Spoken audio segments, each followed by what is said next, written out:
দেশের প্রেক্ষাগৃহে মুক্তি পাচ্ছে মেহজাবিন চৌধুরী অভিনীত প্রথম সিনেমা সাবা। গত বছর বড় পর্দায় ঢালিউড অভিষেক হয়েছে প্রিয় মালতী দিয়ে।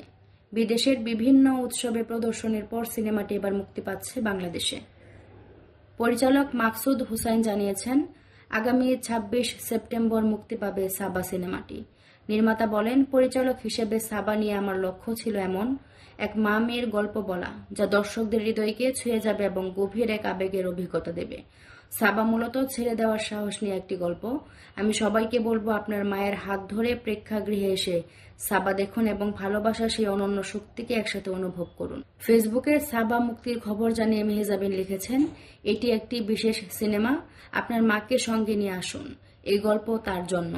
সঙ্গে জুড়ে দিয়েছিলেন ভালোবাসার ইমোজি। মাকসুদ হোসেনের প্রথম পূর্ণদৈর্ঘ্য চলচ্চিত্র সাবা টরন্টো আন্তর্জাতিক চলচ্চিত্র উৎসবে বিশ্ব প্রিমিয়ার হয়। ৯০ মিনিট দৈর্ঘ্যের সাবা সিনেমায় মেহজাবিন চৌধুরী ছাড়া অভিনয় করেছেন রোকেয়া প্রাচী, মুস্তফা মনোয়ারা সহ আরও অনেকে।